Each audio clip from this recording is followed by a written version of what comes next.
Assalamualaikum warahmatullahi wabarakatuh dan selamat sejahtera. Kami daripada subjek FCE 3302 Sosiologi Pendidikan Kumpulan 4. Okey, hari ini kita akan membincangkan isu agama dalam kepelbagaian budaya dan pendidikan di Malaysia. Sebelum itu, saya perkenalkan diri saya. Nama saya Siti Munirah, nombor metrik 201206. Saya persilakan ahli-ahli kumpulan saya untuk memperkenalkan diri. Dipersilakan. Okay, Assalamualaikum. Saya Nur Syafiq Aiman binti Muhammad, nombor metrik 201240. Okay, hai. Assalamualaikum. Nama saya Muhammad Luqman Ibrahim dan nombor metrik saya 205181. Okay, Assalamualaikum. Hai. Nama saya Muhammad Izzat Aiman bin Muhammad Nuzaini. Nombor metrik saya 208474. Okey, terima kasih. Okey, seperti kita tahu, Malaysia sebenarnya terkenal dengan kepelbagaian bangsa, agama dan budaya. Terdapat pelbagai agama di negara kita secara amnya. Sebagai contohnya agama Islam, agama Buddha, Hindu, Kristian dan sebagainya. Okey, pusingan pertama, kita akan melihat isu-isu agama yang dihadapi oleh guru di sekolah. Saya mulakan dengan Luqman. Apakah isu agama yang anda ingin utarakan? Silakan. Okey, terima kasih Siti Munirah.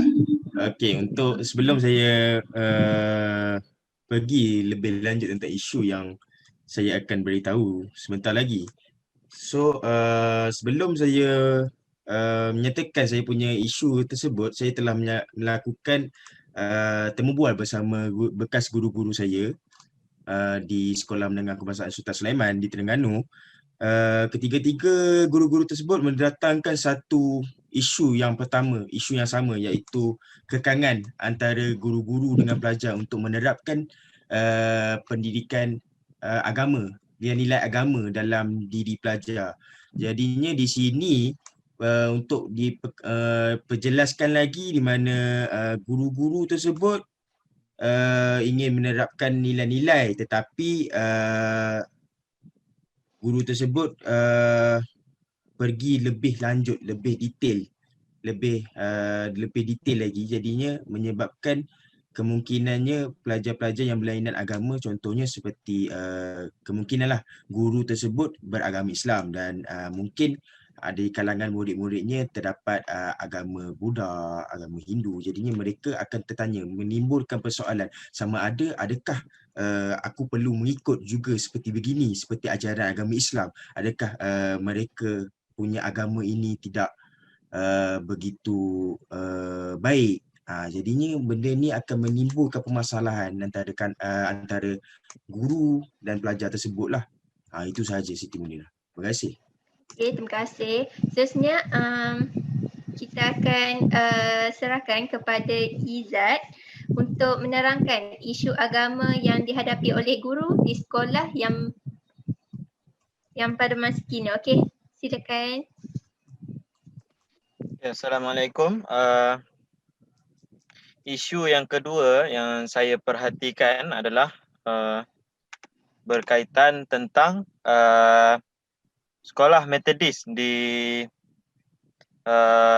Penang, iaitu satu isu daripada sebuah rakaman video yang menyatakan pelajar-pelajar, iaitu pelajar-pelajar Melayu yang beragama Islam yang bersekolah di Metodis membuat bacaan ikrar sambil menggunakan lilin, yang mana menimbulkan satu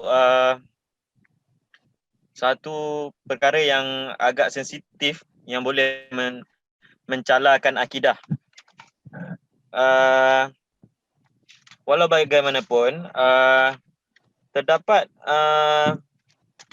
seramai 340 pelajar Islam yang berada di sekolah Metodis tersebut, serta terdapat 24 orang guru Islam yang mengajar di sekolah tersebut. Jadi ini telah menimbulkan isu yang hangat di media sosial, menyebabkan ramai yang berasa kurang senang serta risau terhadap anak-anak mereka dari segi akidah.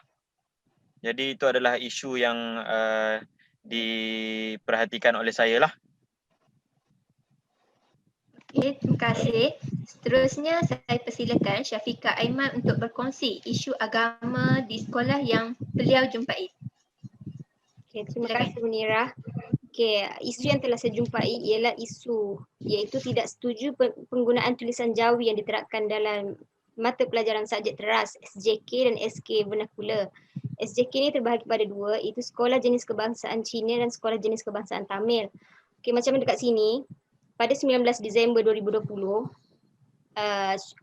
Izzat boleh buka isu yang ketiga. Dekat situ, Persekutuan Lembaga Pengurus Sekolah Cina Malaysia iaitu Dong Jiaozhong telah gesa Pertubuhan Cina daftar untuk hadiri College New Era di Kajang. Tujuan itu adalah untuk menjaga kedaulatan pihak lembaga sekolah lah. Iaitu di mana dia itu bermula daripada zaman penjajahan British lagi. Okey, selepas berlakunya isu-isu ini, maka timbullah satu suara iaitu daripada sekolah SJK Cina Kota Emerald di Rawang, Selangor telah membuat satu poster yang di poster tersebut tulis tidak setuju tulisan Jawi diterapkan dalam mata pelajaran teras lah.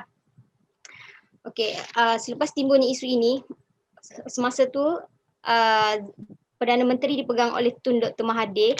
Tun Dr. Mahathir beritahulah jikalau orang mereka tunjuk mereka terlalu Cina ataupun mengikut kepada kaum mereka, maka orang Melayu juga akan menunjukkan perkara yang sebegitu rupa. Jadi perkara ini boleh menimbulkan satu pergaduhan yang boleh membuatkan sekolah vernacular ni ditutup. Selepas itu, selepas berlakunya isu ini semakin membangkit, Dong Jiaozhong tu masih lagi meneruskan untuk melakukan penentangan penulisan Jawi ini. Kemudian perkara ini agak merisaukan kita lah daripada takut timbul daripada segi isu lain dari segi ekonomi, kos sara hidup, perumahan dan pekerjaan.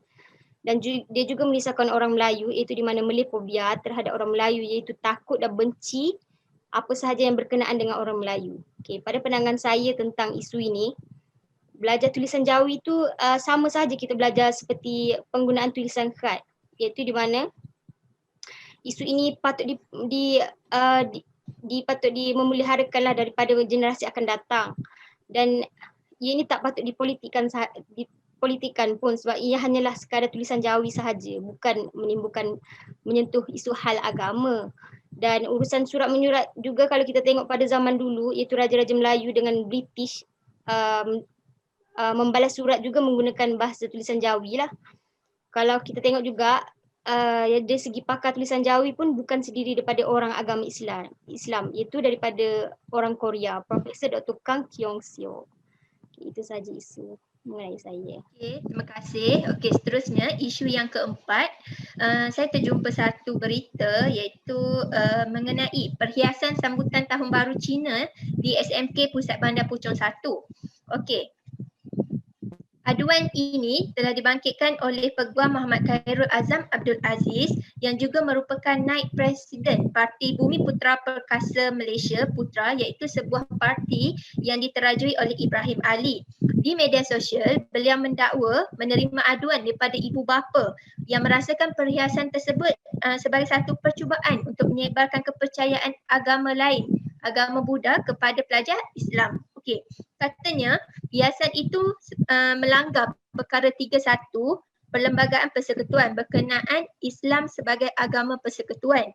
Okey, sebenarnya rupa perhiasan tersebut ialah hiasan bunga dan tanglung di pintu bersama tulisan Selamat Tahun Baru Cina dan karakter tulisan Cina yang bermaksud musim bunga. Pada pendapat saya, Tahun Baru Cina bukan perayaan agama tetapi sebenarnya perayaan kebudayaan. Peguam Nizam Bashir membidas kenyataan tersebut kerana percubaan untuk mencairkan ataupun dilute tradisi Tahun Baru Cina melanggar hak individu terhadap kebebasan hidup.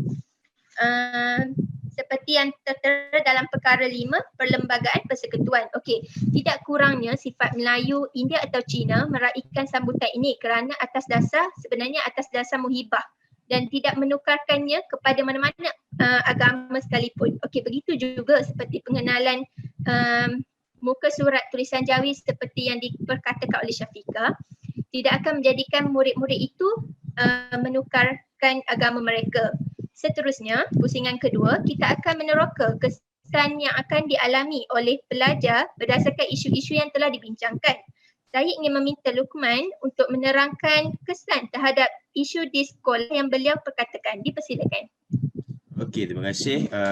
Daripada kesan-kesan yang boleh diterbitkan di sini ialah seperti yang saya bagi tahu tadi, berlakunya perselisihan faham antara mungkin guru hendak sampaikan benda lain tetapi diinterpretasikan oleh kanak-kanak, pelajar-pelajar tersebut lain. Jadinya di sini akan menimbulkan perbalahan antara agama lah. Contohnya agama Islam menceritakan tentang begini, tetapi agama Hindu pula ceritakan begini, agama Buddha pula ceritakan begini. Dia akan, bila kita teliti balik, setiap agama itu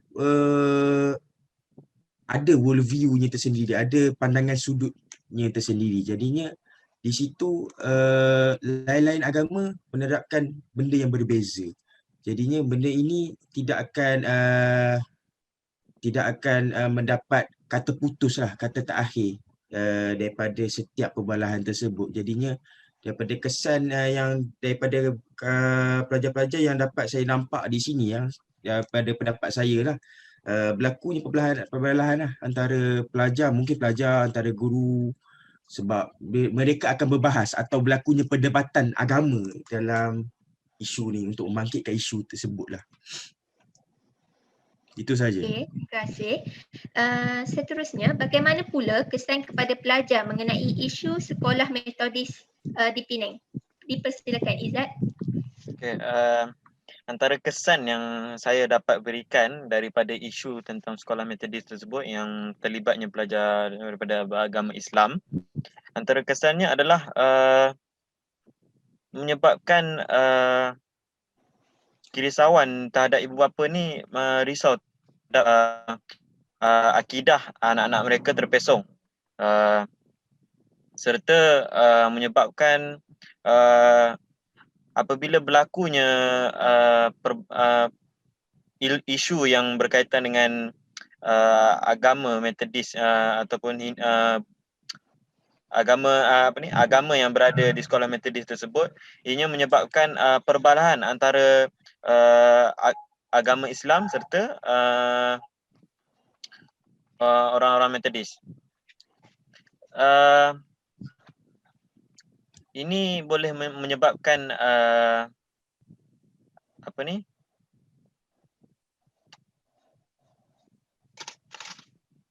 ini boleh menyebabkan kanak-kanak menjadi kurang selesa untuk berinteraksi sesama mereka.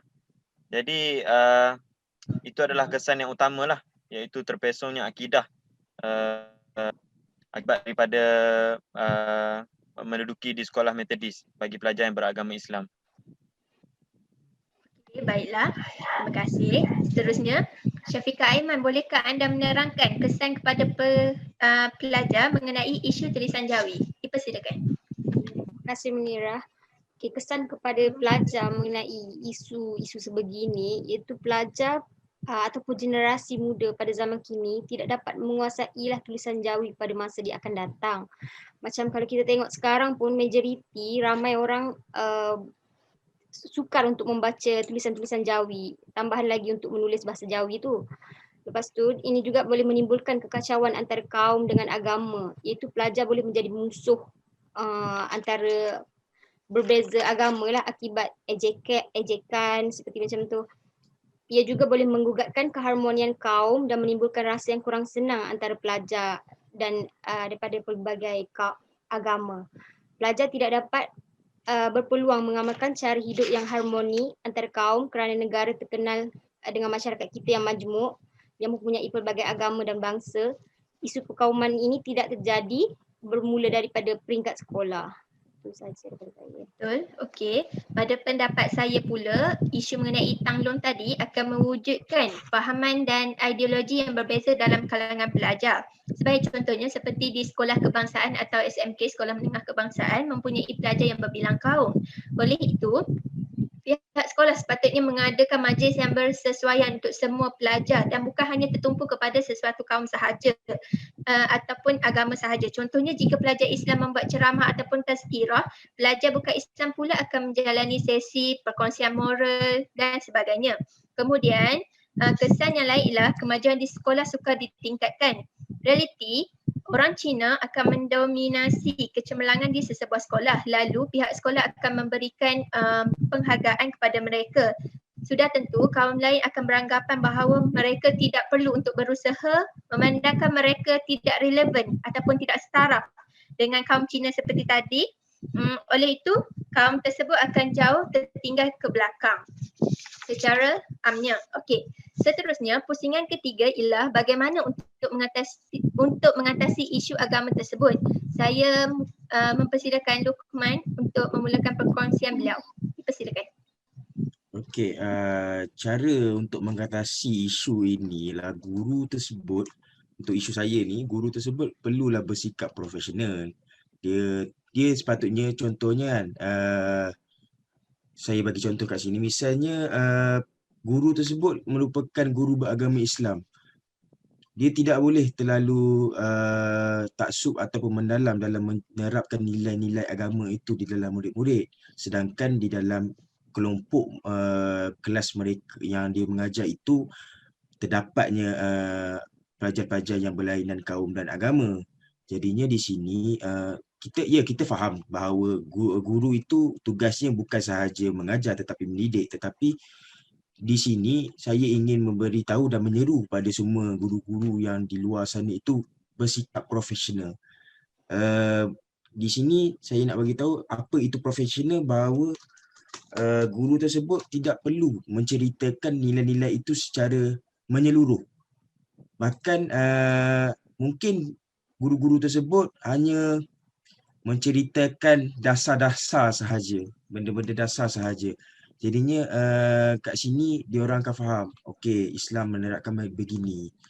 Dan perlu juga untuk guru-guru tersebut memberitahu bahawa setiap agama mengajar penganutnya untuk menjadi seseorang manusia yang baik. Itu saja bagi saya. Okey, terima kasih. Seterusnya, Izzat dipersilakan untuk menjelaskan bagaimana untuk mengatasi isu agama di sekolah Methodist Penang. Silakan. Okay, sebelum saya mulakan, mari kita memahami bahawa sekolah Methodist ni adalah apa yang perlu kita ketahui adalah sekolah Methodist ni adalah khusus sebenarnya untuk pelajar yang beragama Kristian. Jadi sebab sekolah Methodist ni sama seperti sekolah-sekolah lain, makna kata sekolah Methodist diwujudkan khusus kepada pelajar beragama Kristian. Sekolah Arab ditujukan khusus kepada pelajar Islam. Jadi isu yang ditimbulkan di sini tidaklah terlalu tidaklah perlu diperbesarkan kerana ianya agak sensitif, dan sebagai satu langkah sepatutnya ibu bapa ataupun perlu memainkan peranan bahawa tidak perlulah kalau kita mempunyai kerisauan terhadap anak-anak di sekolah terhadap diorang punya mereka punya akidah terpesong, maka tidak perlulah menghantar di sekolah tersebut. Kerana banyak lagi sekolah yang berkaitan dengan khusus dengan agama Islam yang boleh memantapkan lagi ilmu mereka. Apa yang kita boleh faham di sini sebagai seorang guru, kebanyakan pelajar ingin memasuki sekolah Methodist, walaupun pelajar tersebut adalah Melayu yang beragama Islam. Mereka ingin masuki sekolah Methodist adalah disebabkan prestasi akademik yang cemerlang. Apa yang kita boleh lihat di sini seperti sekolah Cina SJKC, mereka punya pencapaian akademik agak tinggi. Jadi ini memberikan satu inspirasi kepada pelajar bahawa ingin menjadi seperti pelajar-pelajar tersebut. Maka apa yang dipikirkan oleh pelajar adalah cara untuk mempelajari akademik tersebut, dan bukanlah kepada isu keagamaan. Kerana ada pelajar ia bergantung kepada pelajar untuk mengelak daripada terpesongnya akidah. Kerana dari segi isu memegang lilin, sebagai seorang Islam, kita tidak perlu mengikut, hanya menghormati sahaja. Kerana mungkin akan terpesongnya akidah. Jadi ianya bergantung kepada pelajar serta guru juga perlu memainkan peranan. Walhal guru Islam juga terdapat dalam sekolah metodis tersebut. Jadi isu tersebut tidak perlu diperbesarkan dan hanyalah perlu kita sendiri yang perlu memainkan peranan. Itu saja. Okay, terima kasih. Seterusnya saya mempersilakan Syafiqah Aiman untuk berkongsi bagaimana untuk mengatasi isu tulisan Jawi ini di sekolah. Dipersilakan. Okay, terima kasih Munirah. Okay, cara untuk mengatasi masalah isu ini di sekolah, saya beritahu dari segi umum, iaitu pihak kerajaan ini patut hapuskan sekolah berteraskan keperkauman, keagamaan, iaitu menyediakan sekolah yang mempunyai pelbagai masyarakat lah dari segi kaum dan agama, belajar di bawah satu bumbung. Dan kerajaan juga harus menyekat mana-mana individu yang cenderung ke arah boleh merosakkan kestabilan kaum dan agama di Malaysia. Okey, yang kedua, dari segi masyarakat pula, mereka hendaklah peka dengan perubahan terkini dan tidak melupakan bahawa kemerdekaan pada suatu masa dahulu juga dicapai akibat kesemua kaum, agama negara kita yang bersatu padulah dalam mempertahankan hak kita. Dan dari segi individu, kemakmuran tu dikira dari segi perseorangan ciri-ciri tersebut, bukanlah dari segi kaum semata-mata. Itu saja daripada saya. Terima kasih di atas perkongsian yang menarik. Okey, seterusnya pada pendapat saya, bagaimana cara untuk mengatasi isu agama yang berkenaan dengan tanggung tersebut. Okey, yang pertama, sekolah sepatutnya menekankan pendidikan sivik dalam kurikulum pelajar. Okey, hal ini demikian kerana penting sejak di bangku sekolah kerana sebagai satu langkah untuk memberi pendedahan awal kepada mereka mengenai diversiti agama, budaya dan cara hidup pelbagai kaum yang ada di negara kita. Okey, seterusnya sebagai ibu bapa, kita hendaklah menasihati anak-anak supaya menghormati agama lain. Sebagai contohnya, penganut agama Buddha akan menyembah tokong ataupun berhala. Kita mestilah menghormati mereka dan jangan melakukan sebarang ejekan ataupun vandalism terhadap rumah ibadat mereka. Hal ini akan menimbulkan isu perkauman, seperti mana Rasulullah SAW sendiri juga mengajarkan kita supaya tidak membenci sesuatu. Kalau tidak suka, kita teruskan beredar daripada tempat tersebut. Okey. Okey, baiklah. Seterusnya pusingan terakhir. Lukman, bolehkah anda menjelaskan bagaimana cara guru itu untuk mengadaptasi isu agama di sekolah? Dipersilakan. Boleh, tak ada masalah. Okey, yang pasal isu saya ni dia ringkas sahaja. Sepatutnya macam saya bagi tahu tadi, guru sepatutnya menjadi profesional lah.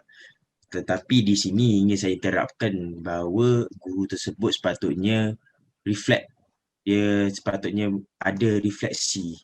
Maksudnya di sini bila dia berada di kelompok pelajar-pelajar yang beragama sama dengan agamanya itu, dia boleh menerapkan nilai-nilai tersebut di dalam murid-murid tersebut. Tapi bila dia ada dalam kelompok yang bercampur agamanya, di situ guru-guru perlu ada batas. Ada batas dalam menerapkan nilai-nilai agama. Macam saya bagi tahu sebelum ini di dalam kesan, guru-guru tersebut sepatutnya bila berada di kelompok yang ramai tersebut dia hanya menceritakan dasar-dasarnya sahaja. Okey, itu sahaja, Munirah. Baiklah. Seterusnya, Izzat dipersilakan untuk menerangkan bagaimana adaptasi sebagai seorang guru di sekolah. Persilakan. Okey, boleh. Okey, sebagai seorang guru di sekolah mengenai berdasarkan isu yang tentang sekolah metodis. Okay, sekiranya saya sebagai seorang guru, iaitu seorang guru yang beragama Islam, kita sepatutnya sebagai seorang guru perlu memainkan peranan, iaitu perlu memberi kesedaran kepada pelajar untuk tidak terlalu taksub dengan apa yang dibawa oleh ajaran Kristian, iaitu sebagai contoh yang tera pada rakaman video tersebut, membawa lilin untuk upacara ikrar yang mungkin boleh menimbulkan ataupun boleh mencalakan akidah mereka. Jadi sebagai seorang guru yang Islam, sepatutnya kita perlu memberi teguran bukan bermaksud kita menjauhkan diri dari segala ajaran mereka, tapi kita menghormati. Dalam konteks ini, dalam apa-apa majlis ataupun yang dijalankan oleh pihak sekolah Methodist tersebut, kita hanya menghormati seperti mana mereka menghormati bagaimana sekolah harian biasa, perhimpunan, bacaan doa dalam bahasa Arab, kan? Jadi pelajar-pelajar yang bukan beragama Islam pun menghormati, tidak perlu mengikuti apa yang kita bacakan. Jadi sama saja seperti di sekolah Methodist tersebut. Jadi dalam konteks ni, guru perlu memberi kesedaranlah kepada pelajar supaya tidak terlalu terikut dengan ajaran tersebut dan lebih mementingkan kepada akademik, kerana seperti yang kita tahu sekolah akademik yang terbaik adalah kebanyakannya daripada sekolah Methodist, sekolah kebangsaan Cina, SJKC dan sebagainya. Jadi itu sajalah daripada saya. Terima kasih. Okey, baiklah, terima kasih. Seterusnya saya mempersilakan Syafiqah Aiman untuk berkongsi idea anda bagaimana seorang guru itu perlu mengadaptasi di sekolah. Persilakan. Okey, terima kasih Munirah. Okey, bagi kita sebagai seorang guru, apabila berlaku masalah seperti ini, guru hendaklah tahulah cara bagaimana untuk adaptasi masalah tersebut. Okey, yang pertama, menggalakkan penyatuan kaum dan agama bermula dalam bilik darjah, iaitu di mana membuat tugasan kumpulan lah. Dalam tugasan kumpulan tersebut dibahagikan daripada pelbagai rata-rata kaum dan agama.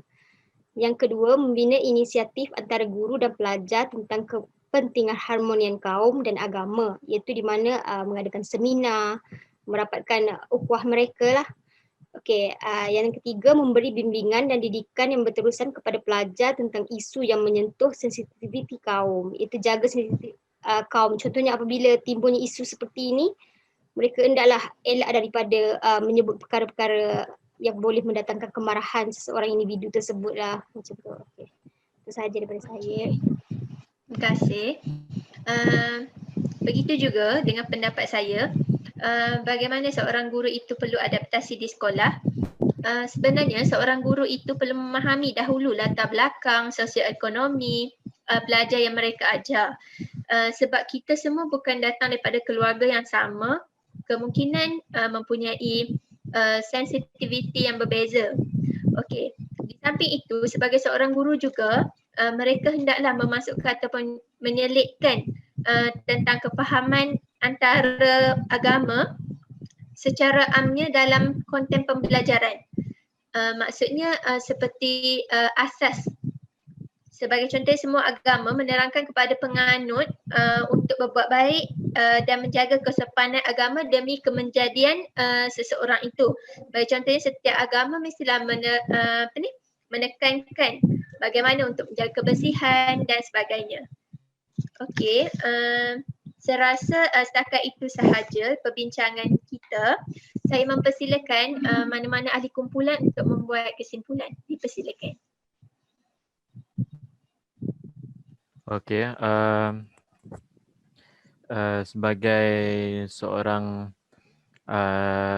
guru ataupun sebagai seorang yang beragama Islam, kita apa yang dapat saya simpulkan di sini dari segi pelbagai isu yang kita kemukakan sebentar tadi, sepatutnya cara pemikiran seseorang tu perlu lebih matang dan ke hadapan. Maksudnya tidak perlulah kita ni terlalu taksub dengan sesuatu perkara.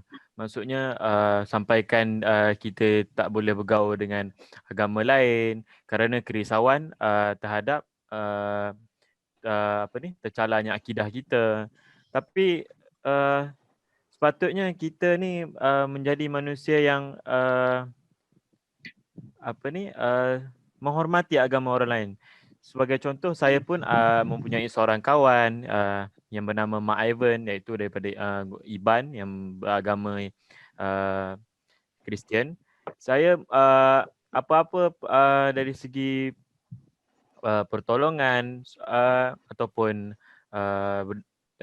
semangat berkawan masih terjalin, tetapi perlulah mengingat batas, dan itulah kita sebagai seorang manusia perlu menjaga batas, tetapi tidak perlulah sehingga menyebabkan diri kita ni menjauhi seseorang yang berlainan agama.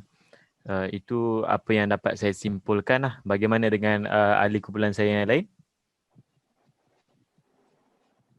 Okey, pada pandangan saya pula, memang patutlah kita menjaga isu-isu sebegini sebab sebagai contoh, saya juga mempunyai ramai rakan beragama lain, terutama beragama Kristian.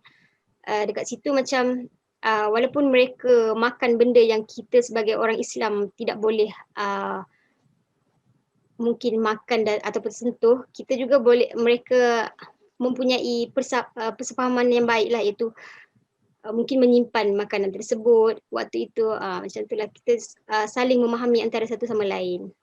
Betul, saya setuju. Dan kita juga sebagai rakyat Malaysia sendiri, kita perlu mengetahui dan dapat membezakan mana satu kebudayaan sesuatu kaum itu dan juga perayaan sesuatu kaum itu, dan tidak membuat sebarang spekulasi untuk menimbulkan isu-isu agama yang dapat membangkitkan kemarahan ataupun perselisihan faham antara kaum.